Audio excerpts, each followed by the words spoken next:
Dalam 30 detik, dua orang ini paksa harus menemukan batu giok di dalam bebatuan. Batu giok siapa yang lebih mahal menang. Bos Pam menyentuh bedak di atas batu. Mencicipinya. Lalu menciumnya. Tapi Bos Kie hanya memeras sedikit. Bisa pilih batu yang ia inginkan. Bos Kie bertaruh 1 batang emas. Setelah lawan melihatnya, dia membenci dan bertaruh 30 emas batangan. Melihat lawan yang begitu murah hati, Bos Kie juga bertekad untuk bertaruh sampai akhir. Bahkan menaruh koin dengan nilai lebih tinggi darinya dengan 1 peringkat. Tapi persaingan kedua pria itu tidak ada habisnya. Saya bertaruh semua. Tambah 1 koin lagi. Bahkan dewa juga nggak bisa menduga batu giok. Terlebih lagi, keduanya menaruh yang sangat besar. Bahkan Bos Kie merasa gugup. Di dalamnya ada batu giok sangat besar. Belum bahagia. Namun, lawan juga membuka blok batu giok yang sama. Jadi siapa yang menang? Tiba-tiba, batu giok Pak Pam retak. Sepertinya dia kalah. Saya harap Anda dapat mematuhi taruhan. Katakan padaku petunjuk dari titik permata. Selamatkan putriku. Tapi dia tidak mau terungkap rahasia. Bersikeras bertaruh lebih banyak emas, mainkan 1 kali lagi. Mereka memiliki waktu 30 detik untuk memilih batu. Saat ini, saat Bos Pam memilih batu, ia hanya perlu melihat penampilannya. Maka ia dapat mengatakan bahwa ini adalah batu giok palsu. Setelah memotongnya, benar-benar tidak ada apa-apa di dalamnya. Hanya ada beberapa permata biasa. Semua orang menduga ia yakin kalah. Tapi ia masih tenang. Keluarkan permata terbesar. Ia mulai menggunakan tangannya untuk menggosok.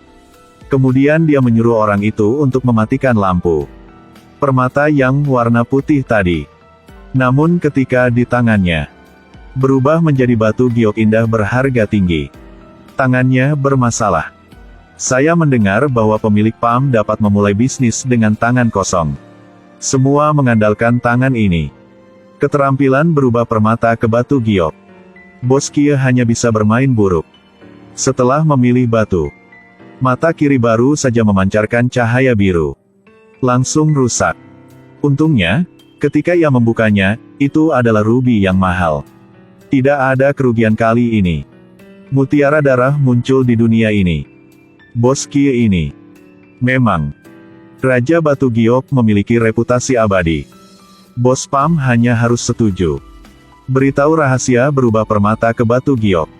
Tapi tak disangka. Sampai malam, orang yang datang adalah. Persaingan sangat ketat. Saat Daikie masuk ke dalam, ayahnya sudah mati. Ia merasa menyakitan. Ada banyak pembunuh di sekitarnya. Seseorang bahkan memegang mutiara transparan yang berkilauan. Bentuknya sepertinya hati ayahnya. Ia memang shock. Ia merasa sesuatu di dalam tubuh terbangun. Lalu ia pingsan. Tunggu sampai Daikie sadar, ia menemukan batu di matanya telah berubah. Ia bisa melihat menembus cangkangnya. Lihat batu giok di dalamnya.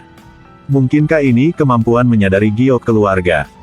Tidak hanya dapat mengenali batu giok asli, juga dapat mengubah bagian manapun dari tubuhnya menjadi batu giok. Dia pergi keluar. Dia melihat pria yang aneh. Tich Zhang berkata dengannya.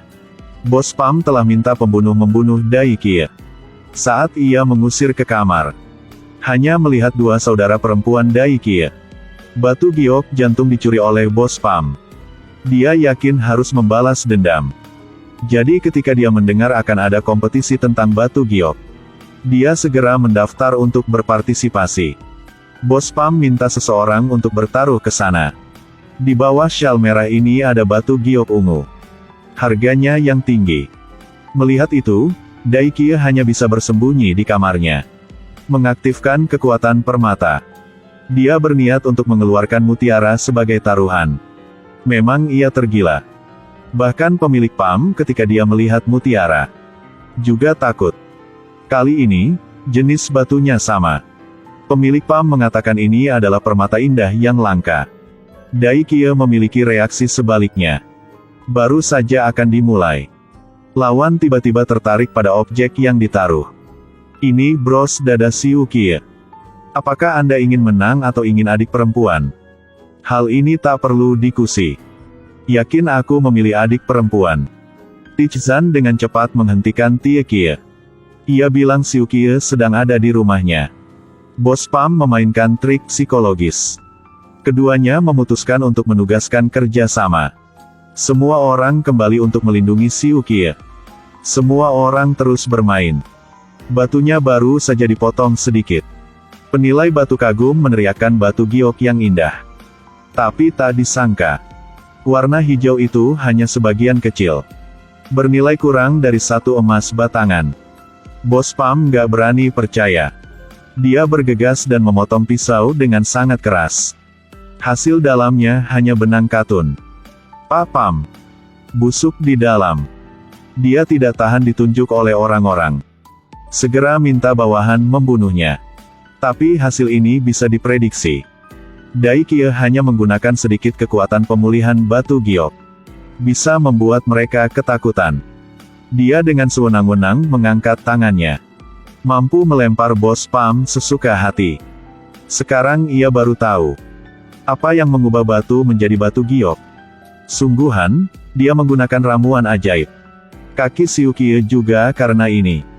Dia menuangkan air obat pada Bos Pam. Memaksanya untuk memberikan penawarnya. Dalam sekejap, itu terbakar ke batu. Walaupun gitu, ia juga nggak mau bilang. Dia menembak dirinya sendiri. Sangat marah sehingga Dai Kie hampir kehilangan kendali. Untungnya, Tichzang membawa Siu Kie ke sana. Bisa membuatnya tenang. Sampai ia sembuh. Ia telah tidur di tempat tidur Tichzang. Mutiara juga dikembalikan ke tempat asalnya. Tichzang juga menghilang. Kepala pelayan bilang ia sedang di lonteng. Dai Kie baru masuk sudah menemukan. Ada banyak mesin di atas meja. Bahkan batu giok hati ayahnya. Hanya ketika ia melihat buku harian di atas. Ia paham semuanya.